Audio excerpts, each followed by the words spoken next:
drain pan installed. Everything is torqued down to spec. This radiator hose. There's literally no tip on this one.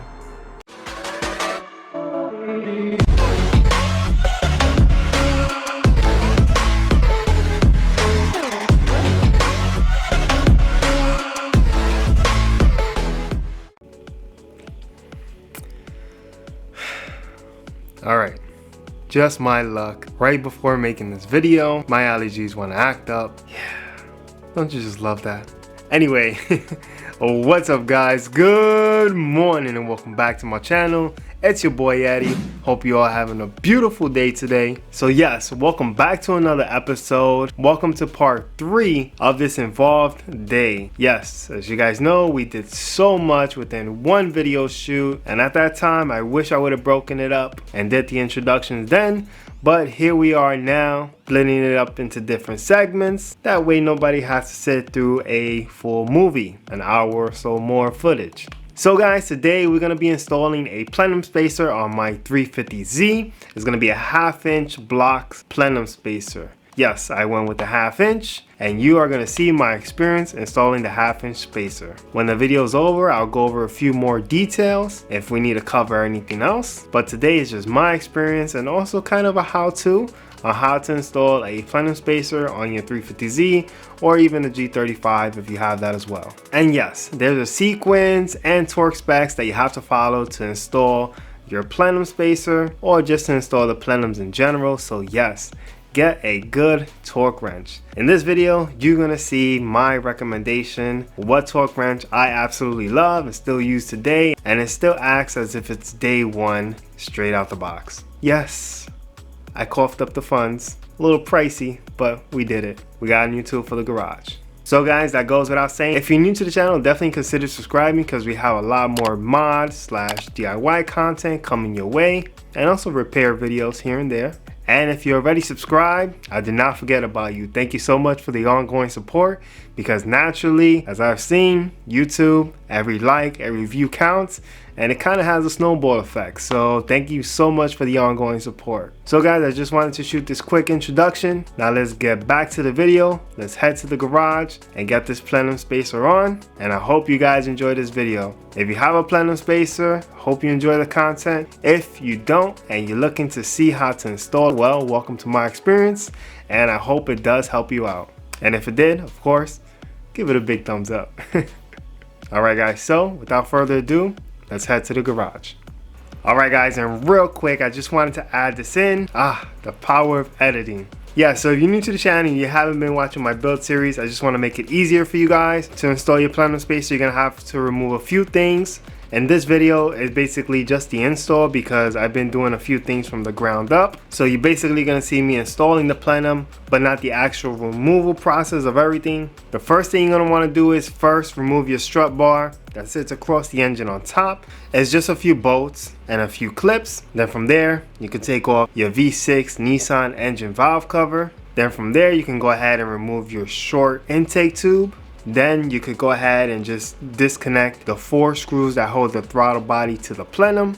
So then once you take off the throttle body, you're gonna have some coolant lines that you just have to remove. It's 2 of them right underneath. Then you just take off your fuel damper and you go ahead and remove your evap sensor, and then you'll be home. You can then go ahead, take off all the bolts, take it off in sequence. Don't just go ahead and pop all the bolts off in one shot. Yes, do it in sequence guys. And then welcome to my video. We could definitely take it from here. Of course, this video is just continuing from last video, so I do have to install a lower plenum real quick, and then we'll go ahead and install the plenum spacer itself. So guys, yes, this is the final take. Hope you guys enjoy, and let's get back to the garage now.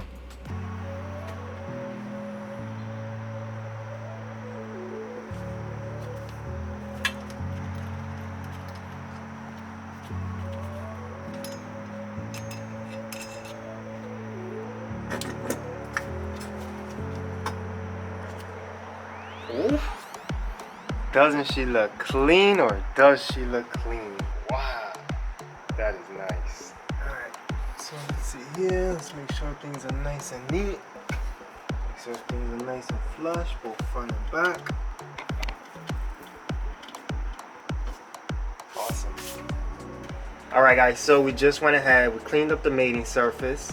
Now we're just taking off these two studs on both sides because we're going to be installing a 1/2-inch spacer, plenum spacer, and yeah, this unfortunately needs to go.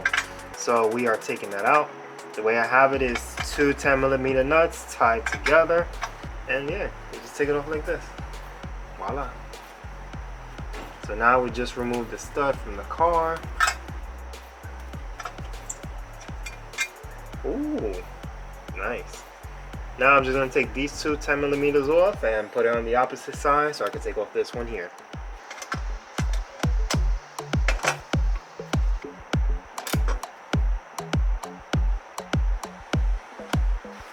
Alright guys, if it doesn't work for you on the first time while you're taking it off, then what that means is you just need to tighten it a little more together.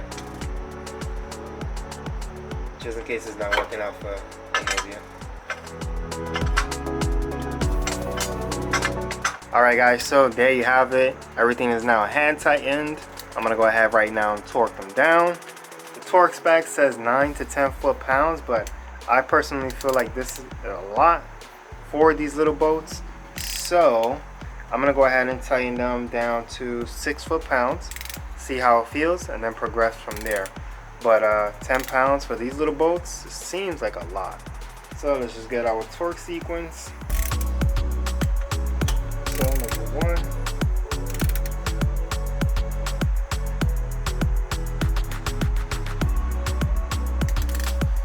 Alright guys, so right now I switched up my torque wrench to the little one, the 1/4. I don't like it. You guys already saw the bad experience I had with it. But for the upper torque ranges, it works fairly well. I'm a lot more confident using this one rather than the other one right now because it was turning it way too much, and you guys just saw that. Like I said, these are very fragile boats going into aluminum, and you do not want to strip them, so be very careful with this. Right now I am doing 75 inch-pounds, which is a good amount. So let's work this here. You gotta be very gentle with these. These are no joke. There you go. Nice little give.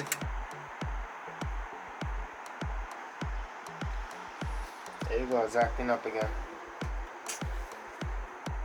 Oh boy. Alright guys, so I'm gonna give up. Yeah, I'm done trying these little cheap things. One is Harbor Freight, one is AutoZone. I don't want to try one on Amazon, so I'm gonna go to my Home Depot, pick up one from Husky, the name brand, and yeah, that comes with a lifetime warranty, just like these, but it has a lot better reviews. It's a little more pricey. It's a little more pricey. Probably the cost of 2 torque wrenches or 3. But listen, at the end of the day, this is what matters, and to have a strip boat is not something I'm looking forward to. So let me head to Home Depot real quick, and then we'll be back with the job.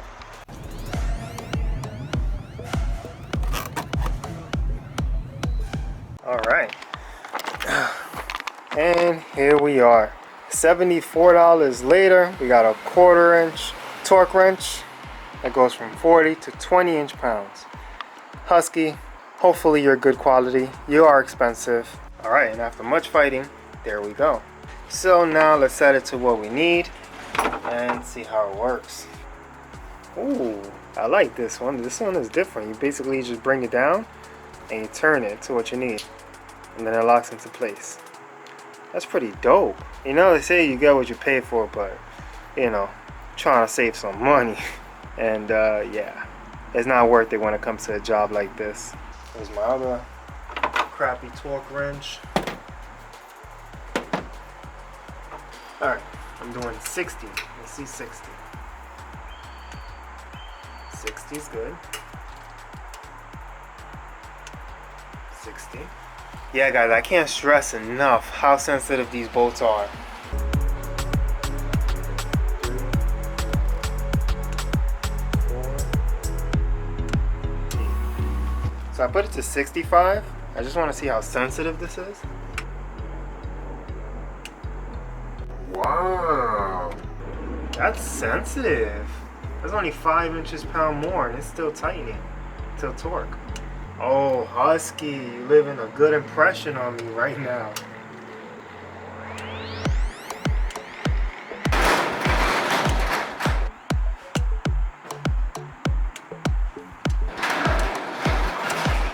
I'm in love right now.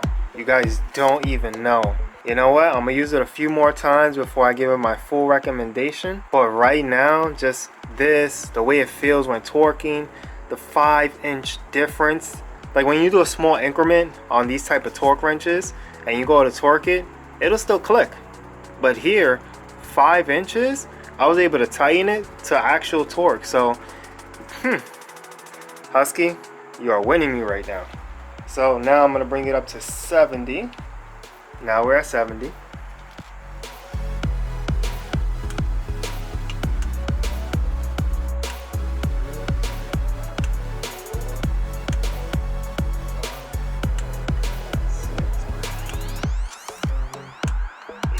Oh, guys, I was just about to pull these out. But what I like to do is, I don't know, I think I mentioned it before, but if I didn't, what I like to do is just set the gaskets in place a little bit using these little bolts. That way, when you're torquing down everything, the gasket stays in place, making it a neat job. Awesome. Cool. Alright guys, so now it's time to get the Blox Spacer. And also I'm going to cut my Oem gasket. That way I can put it on top without having to put the RTV. Because a lot of people put RTV, but for me personally, I don't want to do that. I want to be able to remove it without having to clean it up, and I want it to look nice. You know what I'm saying? So I'm going to go ahead and just cut my Oem gasket because it's still good. And the new one sits on the bottom. So yeah, if anything, I could just switch out the top one whenever needed. But let's get the Blox Plenum. It's 1/2 inch. Yeah, I went big. It's either go big or go home. I could have went a little bigger, but I was like, nah, I don't need that much. I'm okay. Yeah, it was just after my little bit of research and people's experiences, I decided to go with the 1/2 inch. So let's get that Blox Spacer over so we can finally install her. Alright guys, so here we are. Just made the first cut. There you go. Now we're going to go ahead and cut the other side.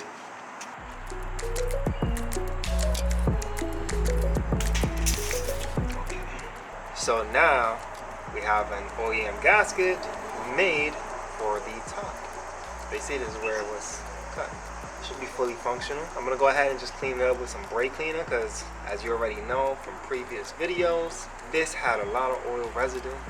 And yeah, do you see that? Pretty bad. So let's clean this up, make it like new again, and go ahead and put the Blox Spacer on.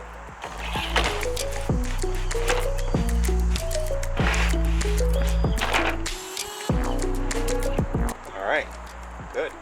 Alright guys, so let's see what comes in the box.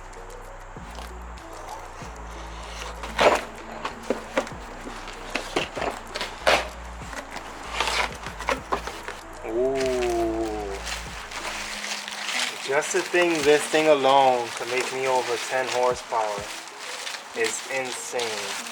But it also makes sense. Ooh. This is so clean. Alright guys, there you have it. The Blox Spacer. This is beautiful. So, this is a little guide that we have. There you go. The necessary bolts to go along with it. Thankfully it came with everything. Hopefully we have all the bolts there and we could begin. Alright guys, so now that we're actually reaching the home stretch, I am actually getting excited for this.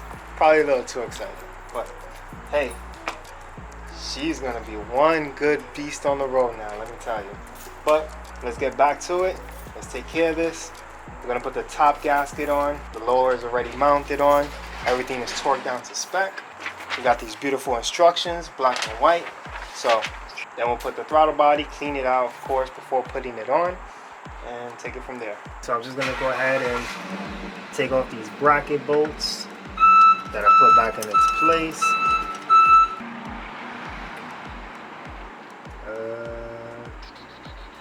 Nope. So let's see here.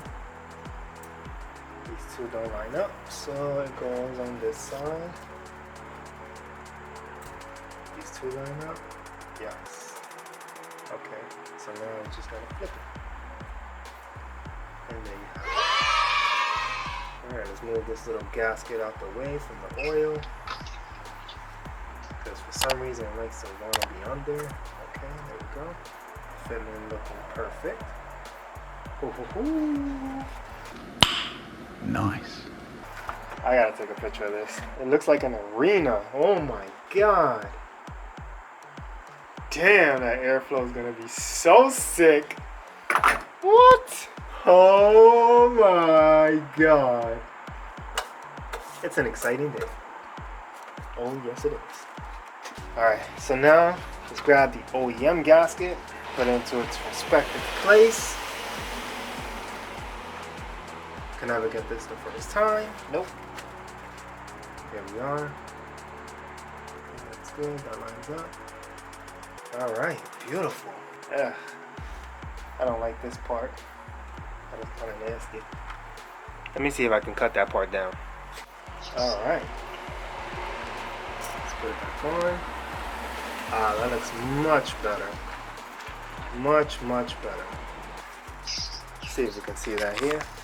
So yeah, right here, this little black piece on this upper gasket is actually rusted out because this is the old one that I'm reusing.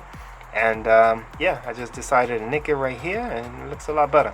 I'm sure the Plenum may cover this area, but if not, either way, it still looks a lot better.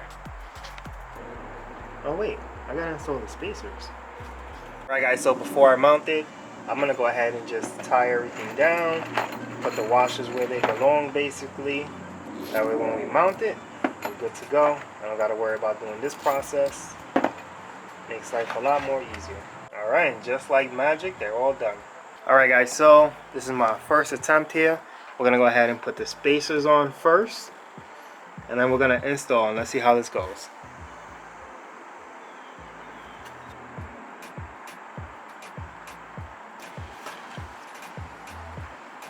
Let's follow these instructions. It tells you which bolts go where. So like the long bolt, number 9, goes somewhere. Number 3 goes there. You know, number 1 goes there, and so forth. So let's just follow this up and yeah, take care of it. She looks so plain. But I'm telling you, if everything works out, I'll go ahead and paint her. That'll be her reward.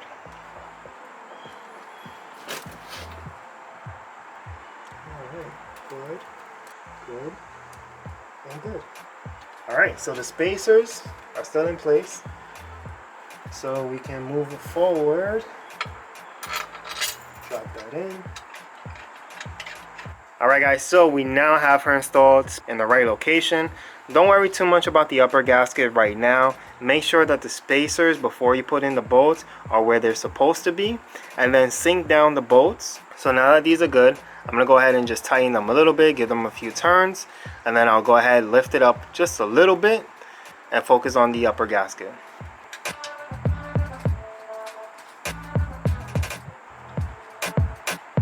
Alright, good.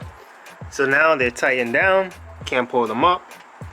Now that the spacers are aligned, we can now mess with putting the upper ones, putting the outer bolts on, and yeah, just making sure everything's aligned from here. It's pretty straightforward. But the main thing is making sure that the washers are in their respective places, because guys, you don't want a washer in your intake loose running into your chamber. That is a no-no. So yeah, definitely make sure they have them all in place, and then you'll be good to go.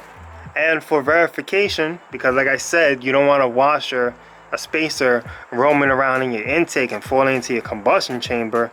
The way I just did it right now, there's a gap, maybe like a 1-inch gap. That allows you to lift up the intake, and then you could check underneath. Let me show you guys real quick. Alright guys, so let's just take a quick look together.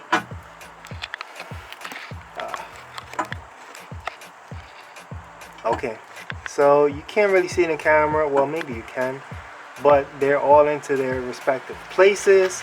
This is just a little tip for you guys right there. For me and my flashlight, I could definitely see them. They're all good. That makes me happy. Now I can just worry about the upper gasket and take it from there. Alright guys, so right now I'm up to installing it all the way around. putting the bolts in, making it nice and neat, making sure everything's aligned perfectly. It's pretty easy, let me tell you. So yeah. Alright guys, so we wiggled her into space. Everything is aligned perfectly. I'm so ecstatic. So now let's go ahead, tighten it down for the first sequence, and then the second sequence we'll torque it down all to spec. Alright guys, I'm just tightening everything down by hand. So as per the instructions here, it says to bring it down to 40 inch-pounds in sequence first, then move to 80 inch-pounds, and then from there to 100 inch-pounds. So yeah, let's first tackle the 40 inch, the 80 inch, and then number 7 through 18 we'll tackle to 100 inch. So let's set that up here. So that's going to be what, 40. Boom.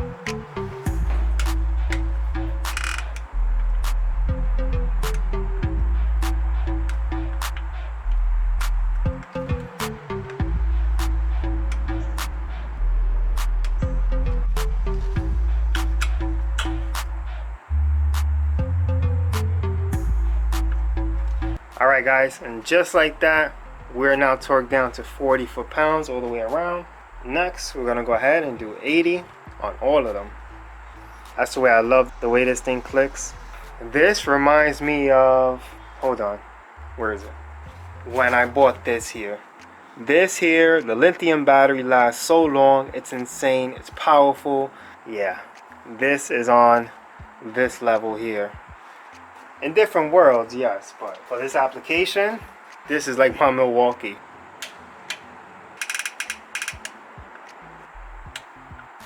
Okay, now I gotta torque them down to 100 foot-pounds, number 7 through 18. So basically all the bolts all the way around the outside.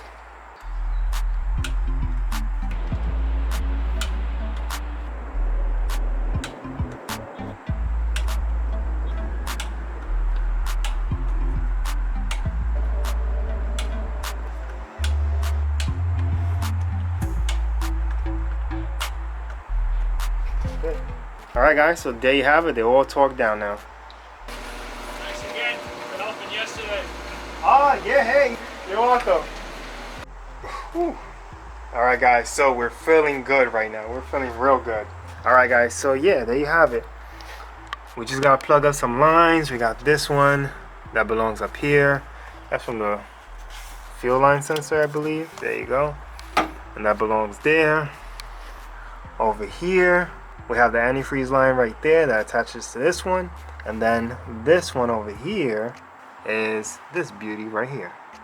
So simple attachment that goes over here. And then over here, I got my mask on so don't mind me. We're gonna go ahead and tighten these down. These are the two bolts right here, number 1, number 2. These two belong over here. Basically this is the way it sits.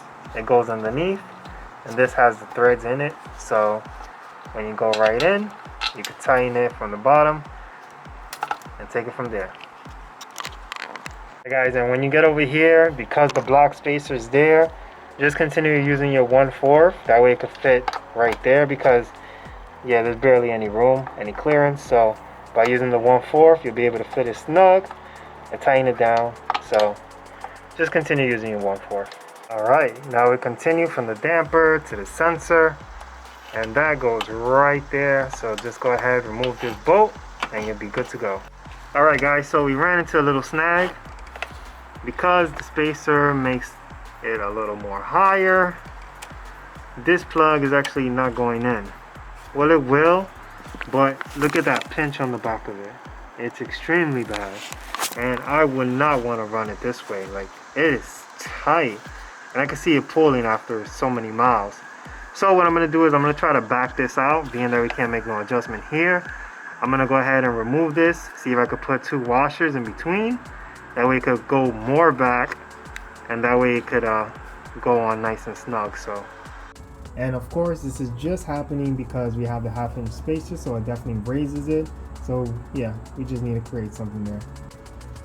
Alright, so I'm moving on to the front bracket right here, and this one, you won't be able to put the screw into here because the spacer is actually interrupting it. There's actually no clearance at all. So just tilt it a little bit to the side and go ahead and put the 10mm here, torque it down, and it'll hold the bracket into place. Alright guys, so I have it tilted a little bit down. I have 2 washers, and yeah, it's still a little tight. It'll work, but I'm gonna see if I can make a bracket for this. If not, probably drill this one here, but let me see if I can make up a bracket. Alright guys, and there you have it. That is my new bracket. Yeah, I could definitely cut the top, but I may do that when I paint the intake manifold. But for now, I just wanted to get it up and running, and that is my bracket. So hey, not for nothing, saving a little bit of weight there. Look at that. Alright guys, and that concludes this episode. You now have your Plenum Spacer installed. She is good to go. All you have to do is connect your throttle body if you removed it from your upper intake manifold. And of course, there's a sequence for the throttle body. Yes, there is. Following that, you just got to connect your intake tube, and then you're good to go. Just to share some personal experience with the RTV, because I know a lot of you are going to say, oh, you're supposed to install the RTV. Not really.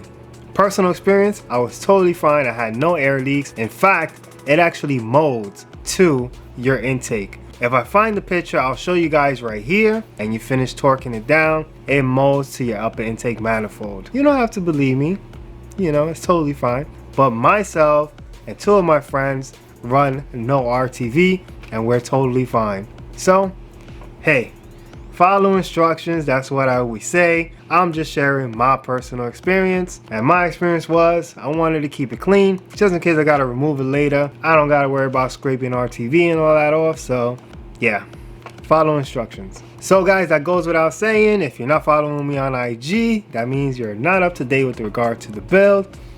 Boom, right there. You could just hit the follow button, and yeah, welcome to my journey. If you found this video helpful and it provided some type of insight, even if it's just one little insight, definitely give it a big thumbs up. And if you're new to the channel, thank you for making it to the end, and definitely smash that subscribe button, because like I said before, we have a lot more coming your way. In fact, in the next episode, we're going to be installing the throttle body plus a cold air intake. Yes, we're going to add a little more swag to it. Anyway guys, yeah, so next episode we got cold air intake coming through, and we also got the oil pressure test. I believe it's in that video. Yeah, I gotta get to editing. So guys, like I said before, I hope you enjoyed this video. Thank you so much for watching it, enjoying it with me, and I'll see you in the next episode. Like always, think for the future, enjoy your present, and don't focus too much on the past. Peace. And yeah, finalizing the setup. Don't mind the monitor packages, but check it out. Yeah, I'm really gonna have my own little server going on. This thing is a massive unit.